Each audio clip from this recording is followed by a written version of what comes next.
quite low humidity as well, unusual for up here. Normally a lot higher than 69. There's the teams. Have a look at your favourites there. Lynn Svan starting out for Sweden, then Carlson, Anderson and Sundling. That's an incredible team, and that will be a hard team to beat. Fusnes, Weng, Bergan and Tyrrell Udnes Weng for the, well, Weng out, sorry, Meervold in second place for the Norwegians. It's a slightly weakened team. Germany, I think, will really fancy their chances today. And further back, Kazakhstan, Germany's second team, and Sweden's second team actually may well be chasing for the podium as well. Yeah, it's a strong second team, absolutely. So it's interesting. Individual races, you feel your own personal pressure, you feel your own responsibility. Have a look at the wax today. You can see on the middle part of the skis the variations in terms of what the wax is going to be today. But yes, go back to the responsibility in a relay. I always used to find, and I think most generally athletes feel more responsibility. It's okay racing for yourself, but now other teammates are depending on you, so there's a certain amount more pressure today. Yeah, there absolutely is. I think you don't want to be the one that lets your team down, but you just have to focus on your own race and just go out there and do what you can. But I think different teams will have different strategies in terms of putting their slightly stronger skiers either early or later, just depending on the tactics they want to play. We see sometimes some of the teams, we saw in the last relay, the Americans putting their two best at the start so they could get that as much lead as possible. Others prefer to sort of preserve their faster skiers for the last legs. It's a balance, isn't it? You have to survive in the race to try and win the race, and many teams are going for the strongest to slowest kind of approach, but some are keeping, as you say, the trump cards till the end. And it is, for me, it's a little disappointing, but totally understand it. The American team not racing, and I think that is in relation to the fatigue bodies from the Tour de Ski, just not wanting to put a weaker team in today. I think so. And with Diggins and Brenning sitting first and third in the overall standings, they're obviously choosing to prioritise that individual, those individual results, which I think they've talked a lot about the team, so it's a little disappointing for me, but I do understand when you're in that position. Yes, absolutely, with plenty more races to come this season. Well, here is the lineup. The athletes just getting their coaches to grab their extra warm gear as they well, I thought we're getting an early start there, but clearly that's just the stadium announcer just well, exciting the fans that are alongside. Lynn's fan there, she's got that 1,000-yard stare when she's focused, when she's on point. I think Kristin Fosnes, well, she finished 157 behind yesterday over distance, but at half distance she was there or thereabouts, so I think she'll be absolutely fine today to try and stay with Lynn Svan.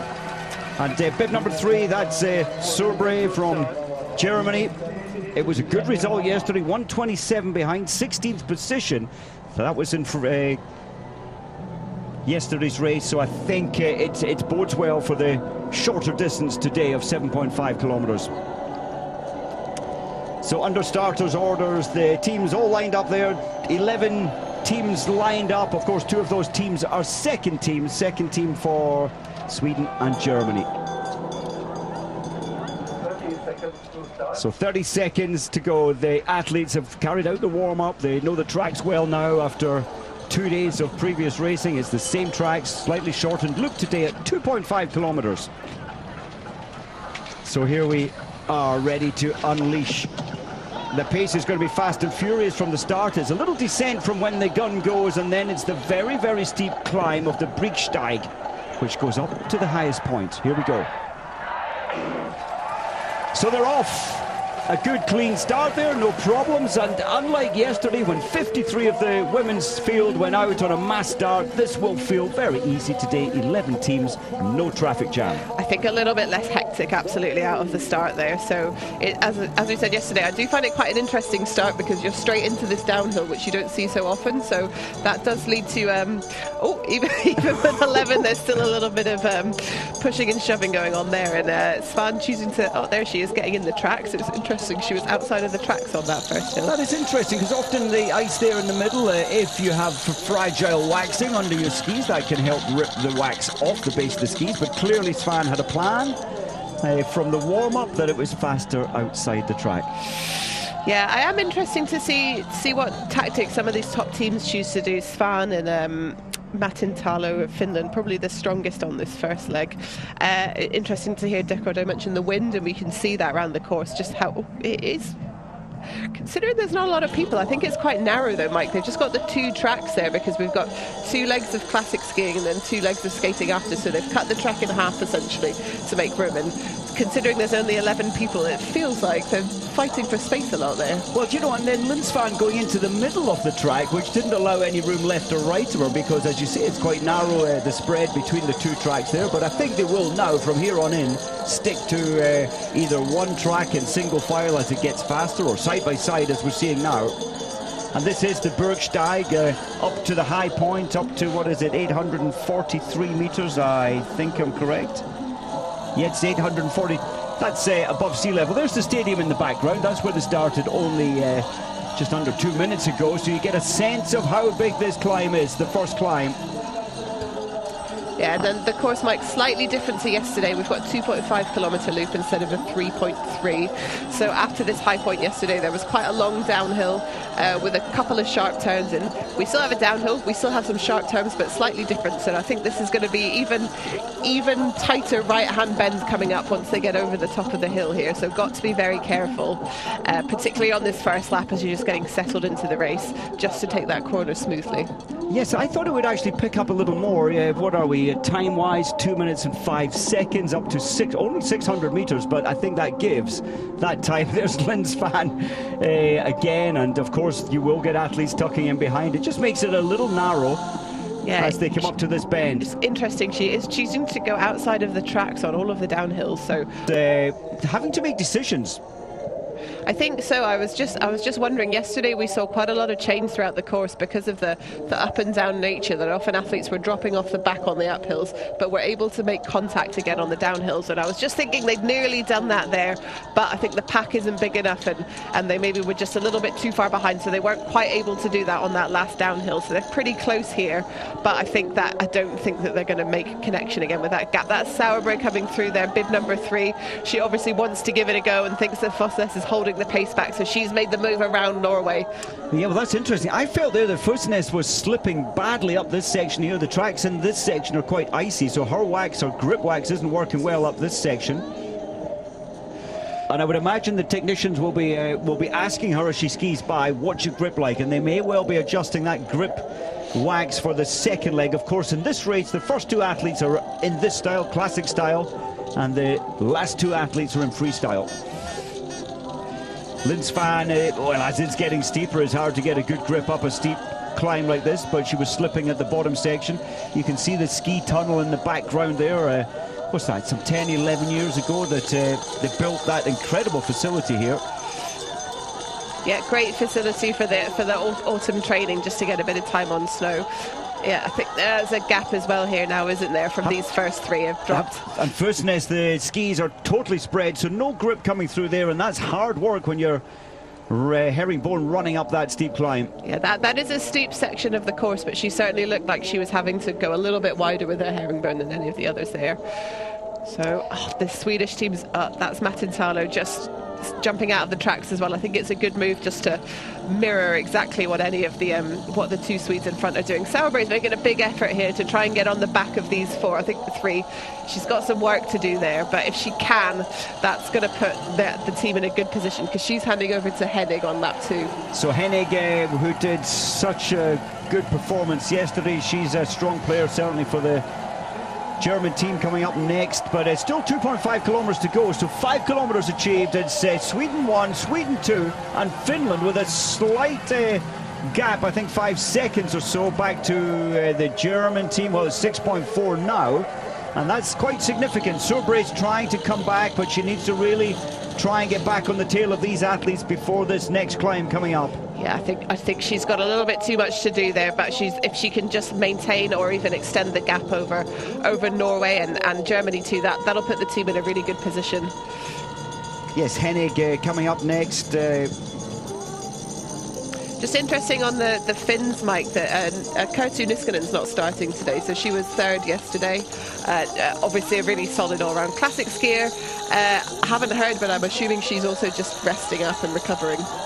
I think so, and that is the impact from the Tour de Ski. In 7 races in 9 days, lots of intense press interest, and the travelling, the days off weren't actually days off, they were up to 4 hours travelling. So yes, it was a busy time, and that all finished 2 weeks ago today. Yes, but I mean, I think they still have a good team even without her. They've certainly come into some better form than early season, but with Niskanen on that team, with Matintalo, Parmakoski and probably Joensuu on the last lap, that would have been a really good team with Niskanen there as well. It certainly would have. I think Kiloinen is having a good season. She was 12th in Davos. That was a strange day with the heavy snowfall. You couldn't really break away easily. Saubre in no man's land now, but surviving, trying to contain the breakaway group up in front of her. There they are. In fact, that's the first of the chasing packs. Yeah, some big gaps opening up already now. So behind Germany to Italy, Canada and Switzerland, we just saw there 40 seconds back from the leaders already. And I think that's only going to continue to grow over the next legs. Well, Fussness looked really as if she's in trouble coming up this climb, not able to suck in enough air. She was gasping her way up this steep climb here. And way ahead of her, the mechanical focus of Lynn Svan just ploughing on, punching hard up there. Saubre just containing that breakaway. It's only dropping, what, once it was 6.4. We're now 8 seconds deficit. That's okay. It's a gutsy ski from her. She actually had a very similar race yesterday. She lost the main pack quite early on and skied a lot of the race by herself, but ended up doing pretty well. So I think she'll be kicking herself that she didn't just manage to stay with these top 3 when she got away. I think her mindset was focused on Norway here, thinking that Norway were going to provide something better, but Fussness is slipping badly up this. She's having to double pole now, so clearly she is struggling from a poor selection, I think, of grip wax. I think so. I think it has warmed up today, and I think you can see the trees, the snow sort of disappeared from the trees a bit, so it has warmed up, but everyone else looks like they've managed here. So I don't know if she's just chosen to not put enough kick on, and now she's regretting that. Matintalo not being intimidated, putting herself alongside the Swedes there, but now having to slot in behind them again. Just thinking, Lynn Svan at the front there, in 2021, March 2021, she had a fall. It was an insignificant fall, but it really damaged her shoulder. And then she tried to come back that December, having had a huge summer of work on the shoulder. She didn't come back strong that season. She missed the Olympics. And this is her now back to roughly where she left off on that injury. And she really has everything now. She has the sprinting, 3 in a row in terms of sprint racing. The distance is great, so she really is back at her best. She really is, and it's great to see. I think when you're out for so long, it's so hard to keep the motivation and the self-belief going. So to overcome that and come back to the form that she was in is brilliant, and I think well deserved, just for the patience and the time that it takes to get back to that level. Do you know, and some said, well, she may not come back. The injury was so difficult in the shoulder, especially for sprinting and double poling here today. There's a lot of mechanics up there, and and I thought, will she ever come back? But it's great to see her back at the front. I think she was just beginning to ask questions there of Reboom, come on, do you want to come ahead of me? She looks to me that Lynn Svan is beginning to tire at the front, so this pace may slow down. Opportunity for Germany to close some of those 8 seconds back into this lead 3. Yeah, I think this is good. It's good for Sauber if it does slow down. I think for Svan, she's handing over to Frida Karlsson for lap 2, so that's a nice position to be in. I think she's just thinking, well, look, as long as I stay with these 3, I've done a little bit of work to separate out the whole start list.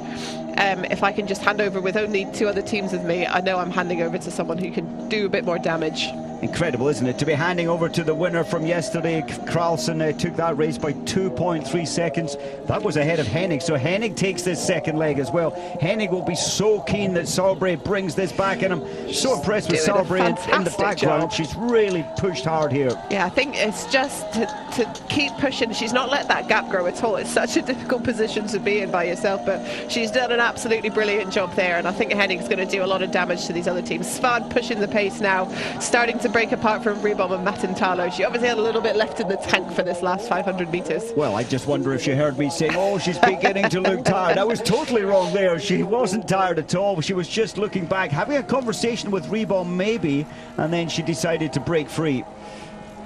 What an athlete, what a season. Very impressed with Matintalo. Johanna Matintalo in second place. She's staying there, and I think she will manage to stay within 2 seconds of Lin's fan to the line. Until she fell. What happened there? On the uphill as well. I completely missed that. I hope we get another chance to see that. She was doing. You've got the commentator's curse today, Mike. There was me saying, yes, 2 seconds, and then she falls. That's unusual, stepping out of the track, but that shows fatigued legs, doesn't it? What happened? So, yeah, I don't know if the wax got caught and just sort of stuck her in place. That's the second fall we've seen today where there's been no one else involved and just skier error, I would call that. And what a difference that makes. Kiloinen was going to be handed over to within 2 seconds, I think, but now look at this, the time deficit, and very hard to close the door on, of course, Frida Karlsson coming up on second leg. I think Karlsson's going to have no interest in doing anything other than just working hard from the gun. I think she'll want to be extending that gap and proving a point after her great race yesterday as well. Look at Sauerbrei, she's just about on the back of these two other skiers as well. That's absolutely brilliant from her. So impressed, and I'll tell you what, the coaches, her teammates will be impressed to have been left behind at 4 kilometers to go to then pull the positions 3 and 2 back in contact. Great performance there from Sauerbrei. But this once again is such an incredible performance from Lin's fan. She's on great form, not doing anything that's wrong these days. Great form, great performance. 21:40 on the handover. Well, that did pick up, didn't it? First lap was 7.25. So Finland second, 10 seconds. Sweden second team, 11 seconds. And well done to Sauerbrei, keeping Germany only 11 seconds behind that lead team. So Karlsson, Posey, yes, I think she will just run away. Yeah, that's some decisive-looking skiing there, isn't it? That's just the tempo and the aggression on the double poling there. I think that shows to me she just wants to. She's got a lead and she wants to maintain it. Still further back at the handover, Norway still not through. Now that's a really bad day for Norway place. I think she is, Mike, and I don't think we're going to see too much of anyone else, unfortunately, apart from these first 4 teams. But at the 10-kilometer marker, the gap back to Norway has grown to 1 minute and 52 seconds. Incredible. Unreal for Norway to be so far behind at this stage in a relay. Can you imagine right now on the NRK, the Norwegian channel, the commentators, they'll be going through the great history of the Norwegian teams, and they'll be feeling the pressure, I think, a little bit today. I think, you know, as I said, there are people out with illness and there are people who've chosen to sit out this weekend to recover, but the thing about Norway is usually their strength in depth. There's always people ready to step up and take it on, but at the moment in the women's there just isn't. Well, you know exactly that. In the men's team, you could bring any one of 6 athletes from outside the national team into World Cup racing and they would not let you down in the relay team in the men's field. But I am surprised that the strength and the depth in Norway, of course there's great athletes out there, but I think it's worrying times with 2 years to the Olympics. They've now not got to go and look at building a winning team again. That's what they want. Absolutely. For the Olympics in 2 years. And I think there'll be questions. I think when it's at a team level, you have to say, well, is it the athletes or is there something wrong with the structure, with the coaching, with the approach, you know, all these. So I think those are the kind of questions that are going to be asked in Norway. But I do think for the first time in a long time we've seen some waxing issues with the Norwegian women's team, or is it both? A little more so than normal. You know, you get the right 98% of the time, but I think Fusnes on leg 1, she was slipping terribly. Maybe that was tension in her body, not sure.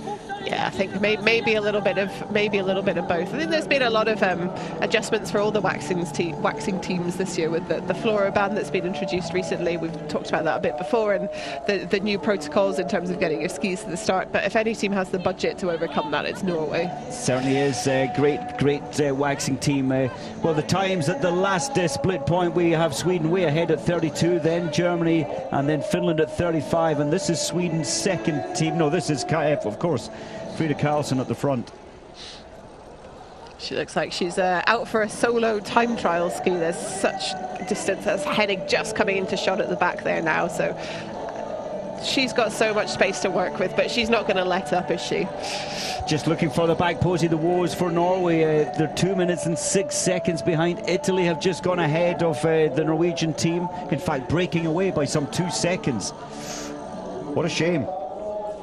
Yeah, I mean, they've got Katarina Gantz, I think, on the second leg. So I think she's probably the strongest of the Italian team, but the strongest of the Italian team is not normally stronger than the Norwegian team. It's fair to say. No, and the Italian team, we've got Franchi taking the third leg, and of course Dicenta, who's really coming. Her strength is gaining each season we see her, and I think she will be great for the Olympics in Italy in 2 years' time.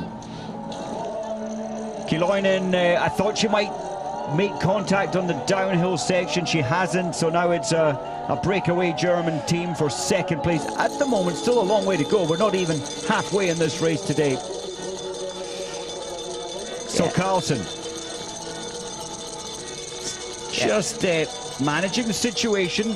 Very steep this section, and she's just spreading the skis a little, get some edging up this climb to assist her.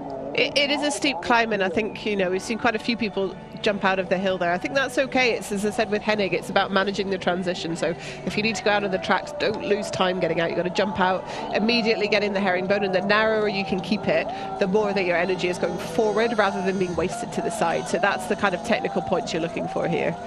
Yeah, that's nice again from Hennig there as she jumped out.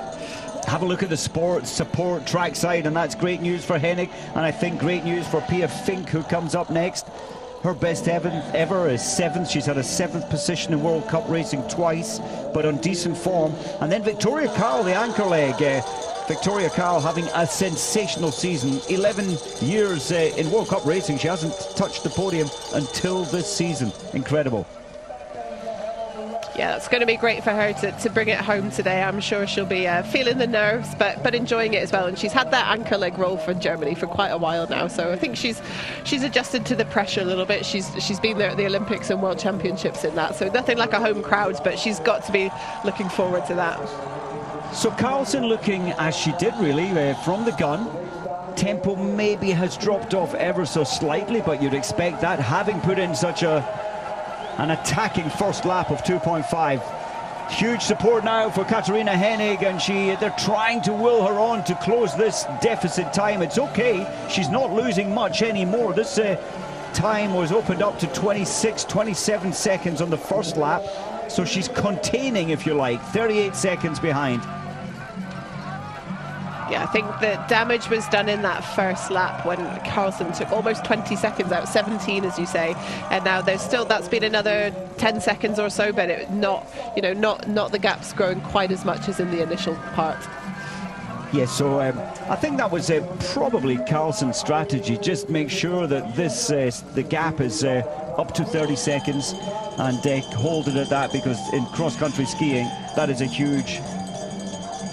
Yeah, yes, a huge loss of time. Just wanting to show her authority, I think, and, you know, prove that no one's got a chance of even getting in sight of her at all there. So just the tempo, that's a great angle, as you said, Mike, just able to see this. Got a little bit of, it's a lot, you know. Hennig's done an absolutely brilliant job there. We'll see the handover in a second as we see Anderson jumping up the hill. Look at her tempo as well. I always think she's a high tempo, but I like the way she crunches in her skiing, but she certainly, again, they've got such a good lead, but she'll want to extend that as much as she can. She will. It's always deceptive when you start here. You've got that downhill section after the handover, but then you're met by the most severe hill on the track, and you have to be a little careful up that climb first time. Looked like Anderson thought, nope, I'm going to attack this from the gun. Here we are, the German team eventually just under a minute, so that's incredible. Hennig lost a little bit of time there on the final lap to Carlsen. 59 seconds deficit back to Germany's first team. Yeah, this is really important for Fink. She's got a good gap here, but talked about this a lot. We keep seeing people blow up on the second and third laps on their legs, so she's got the time to ski her own race and ski it sensibly. I don't want to see her, you know, going out so fast that she then the wheels come off on the second half of the course. That is always the issue. Well, at the moment Finland have a decent lead. It was about 8 seconds, and I think with Parmakoski now, Parmakoski looks to me to be coming back into some of her best shape, and that's always dangerous for the athletes around her. So of course Finland will be trying to pull some time back as expected. 1:27 behind. Germany just 59 seconds behind. Yeah, I mean, you do have to wonder what would have happened if they'd had Niskanen on one of those classic legs. I think that Karlon did a great job there, and Mattintalo had a brilliant leg on the first one. But with Niskanen, I think we could have seen that Hennig and Niskanen possibly working together to maintain. Or I think so. And but of course, that's Niskanen clearly didn't feel good for the race today. This is going to be very interesting. There's Moa Lundgren for the Swedish second team. She can see Palmakoski just ahead of her, and I think that Sweden's second team, Moa will be trying to put everything out to just contain, make contact with Palmakoski, but that does come at a risk. It does, but it's a good team, you know, Lundgren and then Dahlqvist on the last lap, so up against Palmakoski and then Joensuu, so you know, if you balance that out, it's pretty similar. Palmakoski's stronger on the third, but I've picked Dahlqvist over Joensuu on that fourth lap. And look at this, Italy in fifth place, so it's Sweden 1, Germany 1, Finland, Sweden 2, and then Italy a long way ahead of Norway at the moment. So this is an incredible day for the Norwegian team. Yes, a weakened team, of course it is. Oh, Bergan's got a lot of work to do here. So Moa Lundgren, you can see already after this is just what, 2 minutes of racing and 2 minutes and 5 seconds of her race, and she looks really exhausted. So she has tried to, for a bit of credibility, they want to climb up a couple of places, you know, get in front of Italy for sure. Can they take on Sweden too, get into fourth? I think that's quite a big ask with the gaps they got at the moment, but that's what they've got to be thinking at this point. They will be, they absolutely will be. Well, Ebba Andersson on her final lap. Now let's see the body language. Yeah. Still, as you mentioned, she can skate too. This is where you're double poling on each individual leg, compressing, getting all your body weight through that edge of ski. She's strong. She's so strong. Just that normally often you see the skiers when they're always having to grind it out, they just change over to keep the momentum, but she's able to keep that rhythm going even with the amount of strength it takes. And I think that Pia Fink is having the outing of her life in terms of relay. That's yeah, I've questioned it, but actually, do you know what? She gained some time. Anderson's taking that back again, but it's not. She's got to get around this next lap and maintain it. But if she can keep the gap where it is, I think that's a respectable outing, as you say. I think it is. And it's matching up with Palmakoski and of course those behind her. It's a good pace for this track. Palmakoski 1:27, so still that 30 seconds to make up to Germany. Let's have a look who's next. Is Jasmine Joensuu, the anchor leg for Sweden, but that comes up in 1 lap's time. And it's a lonely race, isn't it? There's no contact, so you've got position 1 as a very isolated, lonely race. The chaser, Germany, isolated by 30 seconds, a minute at the front, 30 seconds behind. This is Palmakoski, and then we're looking at another full, what is it, close to a minute back to Sweden's second team. Well, look at that. So some 40 seconds there. So yes, very isolated. And then we've got some chasers behind. So Italy, Norway not making much impression on chasing down Italy. Switzerland are in there, then Canada, Germany's second team, France, Kazakhstan at some, well, that was further back down the track. Kazakhstan has slowly been caught up, I'm afraid. I think they're going to not get too much further, unfortunately, are they? They're not at 6:22 behind. Yeah, and I think it was seven minutes or so a lap just for the classic. So on the skate here, as it speeds up, it's going to be even quicker. It certainly is. So relentlessly and lonesomely, there goes Ebba Andersson. I think I'd like to let Kazakhstan finish. They've shown up for every relay, every event. You know, they're at the back of the field, but they put a team in, and I think it's important to do that, to show up. So I'd like to give them something, but I'm not in charge, so. Yeah, a lot of credit. The biathlon team from Kazakhstan as well. They're at all the events and they're learning. You can't learn if you're not there. So they're learning. They're taking the pain of being last and learning from that as well. That's Italy coming. That is Kazakhstan on the verge of getting lapped, unfortunately, I think. So. Already, I thought they might survive to the handover, but that's unlikely now. Shame for their last skier as well. She doesn't even get a start. And it's a lot of resource, you know. You're putting the wax, expensive wax. The team's out preparing your skis to not finish. It is tough. It's a tough place to be, but that is life in sport.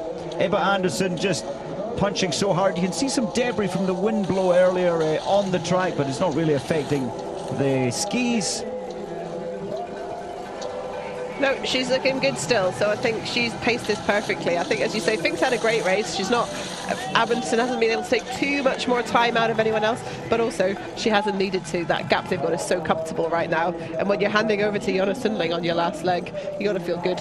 Absolutely, and you know, when you've got a minute cushion in any relay race, it's a luxury, and to have achieved that so early on in the race is quite incredible. So Sweden have a fantastic quartet for the relays. And what a team it is. It is the team of the moment, isn't it? Sprinting, distance, they're there all the time. Yeah, absolutely. And I think, as you say, that's Sweden too. I think Lundgren is having a bit of a hard time here, but with Emma Ribom and Maja Dahlqvist sitting in that second team as well, it's such the depth that we talked about being lacking in the yeah, there we go. That's Kazakhstan out of the race. That's a shame. Angelina, well, what a shame. Shugaya, just that's her day over. That's the Kazakhstan team's over. That's the position they will finish in as they have finished now. So the next athletes, this is where we need to look now. For Sweden, it's Jonas Sundling, and she will, I'm quite sure, hold her own. And we saw a little view there of Victoria Karl taking the responsibility of anchor leg for Germany. So Ebba Andersson coming up towards the 22.5 kilometer and final exchange as she comes through the stadium. Still punching away there, dropping her weight through. Now it becomes steeper. Lead side on the left side, skate one. Yeah, and then she's got a nice tempo when she does go to skate one. Keeps it nice and fast and light. Here comes Pia Fink. She is still looking good. Full credit to her. I was very skeptical that first lap she did, but she's done well. You can see Parmakoski in the background there, but she's kept that lead, and the skiing still looks purposeful. You know, she's got a nice tempo going on there. You can see as skiers get tired, the head drops, the shoulders drop, but she's staying in good form. Very impressed, and you mentioned that pace is brilliant. So Pia Fink, she went through a bad patch in her race, but she's managed to contain.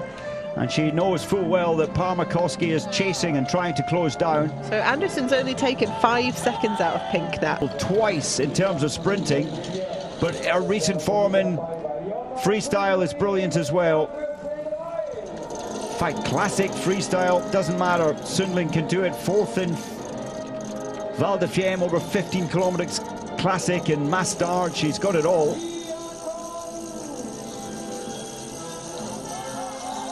And fourth in the Olympics as well. Let's not forget, in the 30k. So just missed out on the podium in the longest distance as well. So that was largely down to the fact she was able to stay with it and had a good sprint finish there. But you know, to be in contention after 30k, so a lot of these sprinters are turning into pretty good all-rounders as well. It seems to be the way it's going, and of course more money to be made in terms of the overall World Cup score.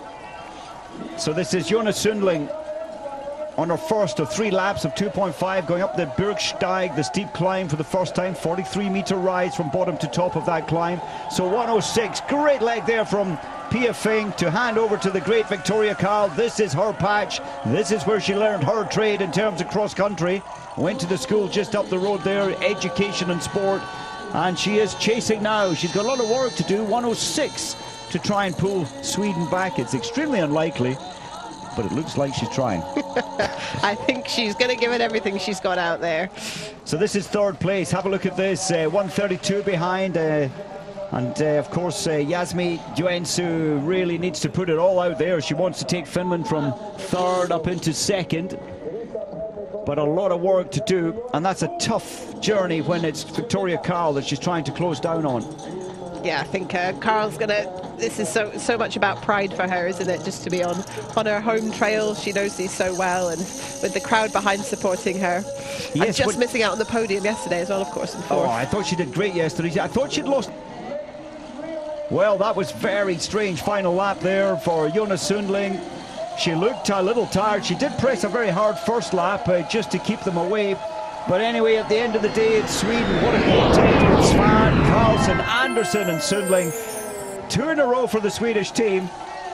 And it looked very, very easy for most of the race. Oh, she's worked as well there. We thought that she was maybe taking it easy, but she's put in the effort. And Karl, you know, leg of the day, absolutely ski of the day. Fantastic leg here for Victoria Karl. She will be the hero of Oberhöf without a doubt, from 1 minute down to 17.5. Jonas Sundling just wants to be left alone, but they're dancing around her. They knew she was dying on her face. She was suffering terribly out there. And congratulations to Germany, second place. And Victoria Karl, what a legend. That's unbelievable. She never doubted it that she could at least put the Swedish team under pressure. Sundling really felt the pressure at the end there. How strong you were. She was extremely strong. That was like a bit of a surprise. Oh, yeah. How strong you were today. Of course she's strong. She's at home. Well, that was the excitement up the front, and now for third place, Finland. It's been a lonely race for Finland. Having a little look behind her there. She's also on the limit, I think, as well. So things worked there. I hope we get an interview from Jona. I wonder if the skis were gliding as they should have been. You would expect so. You wouldn't expect anything there. Yeah, but do you know what? She did what she needed to do still, and she brought them home. But she did look a little bit worried on that last hill. You suddenly had the concentration on that last hill compared to the rest of it. She realised she couldn't afford to sort of really sit back down the finish. And every cell in her body, her brain was just screaming at every cell in her body to just keep focused, to keep technique together up that climb, because Victoria Karl was coming. Well, Sweden, a very mature team with Matintalo, with Kilonen, Parmakoski and Jasmi Joensuu taking the anchor leg. Really, they were so far back you wouldn't have expected any real changes after halfway in this race, and that was the way it's panned out. So Finland about to cross the line for a very happy third place here in Oberhöf.